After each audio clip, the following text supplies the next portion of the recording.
Lok Sabha election के result आ गए हैं और आपने देखा कि एक दिन पहले तो बाजार ने सबसे बड़ा रिकॉर्ड हाई बनाया था और उसके बाद अगले ही दिन सबसे बड़ी गिरावट देखने को मिल गई। तो दोस्तों यहाँ पे ऐसे वक्त में जब इस तरह का ब्लडबाथ हो तो हम कैसे काम करें। फ्यूचर एंड ऑप्शन में अगर किसी ने गलत पोजीशन बना रखी होगी तो एक ही दिन बर्बादी के लिए काफ़ी हो जाता है। देखिए यहाँ NSeindia.com में जब डेरिवेटिव में आप जाते हैं तो आपको यहाँ फिर निफ्टी दिख रहा है 4 जून की एक्सपायरी, बैंक निफ्टी नज़र आएगा 5 जून की एक्सपायरी है और निफ्टी की एक्सपायरी हमको दिख रही है 6 जून की। तो एक्सपायरी के बिल्कुल करीब है दोस्तों।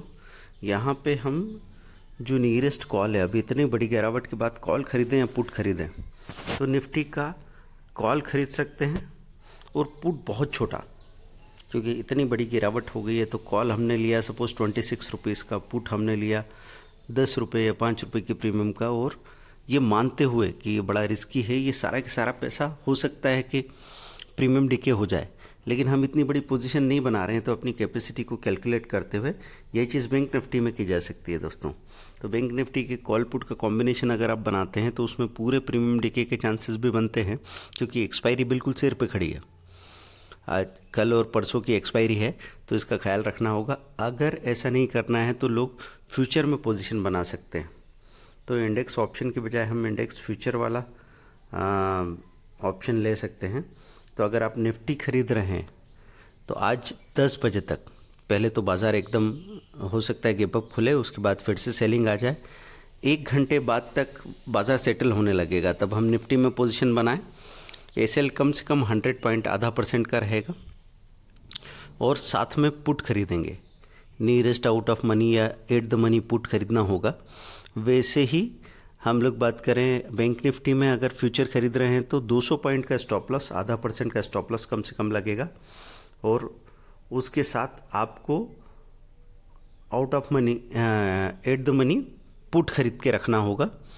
स्टॉप लॉस है और साथ में पुट से आपको थोड़ी बहुत चांसेस हैं कि लॉस कवर हो जाएगा। ये रिस्की ट्रेड रहेगा, तो ध्यान रखें कि जिनकी कैपेसिटी नहीं है वो फ्यूचर एंड ऑप्शन में पोजीशन ना बनाएं। अब स्टॉक्स में कैसे ट्रेड करना है, तो इस वीडियो में कमेंट करने वाले रिप्लाई में हम आपको अपनी स्टडी से जो दो स्टॉक बहुत फंडामेंटली स्ट्रांग है वो शेयर करने वाले हैं। ध्यान दें, कमेंट पे 2 स्टॉक अपनी स्टडी से, वो कोई एडवाइस नहीं है, सिर्फ स्ट्रॉन्ग फंडामेंटल वाले स्टॉक की स्टडी नहीं होती। कई बार लोगों को पैसा हाथ में लेके खड़े रहते पर उनको पता नहीं लगता क्या खरीदें क्या नहीं खरीदें, तो वो यहाँ से आपको आइडिया लग सकता है। अगर मैं होम पे जाके देखता हूँ, NSE में मैंने होम पे जाके क्लिक किया तो यहाँ मुझे टॉप गेनर टॉप लूज़र दिख रहे हैं। तो नॉर्मली कल के टॉप गेनर टॉप लूज़र देखने की कोशिश करें तो ये आपको नज़र आ रहे हैं। FMCG में Hindustan Unilever, Britannia, Nestle, Hero Moto और टाटा कंज्यूमर, मतलब FMCG सेक्टर बड़ा था।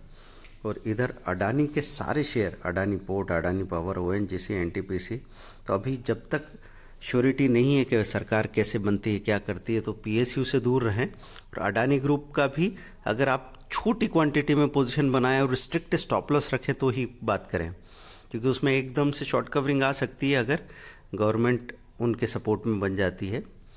तो दोस्तों ध्यान रखें इस बात का। हमको यहाँ पे सबसे ज़्यादा ज़रूरी है कि फंडामेंटली स्ट्रॉन्ग स्टॉक्स, जिनको वो जो सबसे ज़्यादा EPS के साथ हैं, जो हम आपको 1000 करोड़ इन्वेस्टमेंट कोर्स में तरीका बताए हैं या बहुत सारे फ्री वीडियोस में हमने बताया है कैसे स्टडी करना है स्टॉक्स की। तो हाई DVM स्टॉक्स जो ट्रेंड लाइन में आप देखते हैं उनमें पोजीशन बनाने की ज़रूरत है। बस ये कहूँगा कि बहुत बड़े बड़े दाव नहीं लगाएं, अपनी कैपेसिटी से बाहर तो काम करना ही नहीं है। अपनी कैपेसिटी से 30% या 50% पे काम कीजिए, क्योंकि ज़्यादा पैसा लगाने से ज़्यादा पैसा नहीं बनता है दोस्तों। कम पैसा लगा के तसल्ली से काम करने पे आपको बहुत बड़ा प्रॉफिट बन सकता है। अब सपोज़ किसी इंसान की कैपेसिटी 200 शेयर खरीदने की और उसने 1000 शेयर खरीद लिए और एकदम से उतार चढ़ाव बाज़ार में हुए, 5 रुपये नीचे गया, 5000 का नुकसान दिखने लगा। ऐसे ही फ्यूचर में अगर हैं तो 50,000 का नुकसान दिखने लगा। ऐसे में आप घबरा के कोई भी गलती कर सकते हैं। तो ये समय ऐसा नहीं है कि जहाँ पे आप बड़े वॉल्यूम्स में काम करें, और जो भी काम करें हेजिंग के साथ काम करना है। स्टॉक फ्यूचर में भी अगर काम कर रहे हैं तो हेजिंग के साथ काम करना है, और जल्दबाजी बिल्कुल नहीं। देखते रहें, तैयारी करें अच्छे स्टॉक्स की लिस्ट। हम लोगों ने भी अपने लेवल पे स्टडी करके तैयार करके रखी। यही दिन होता है जहाँ पे आपको मौका मिलता है। तो मिलते हैं।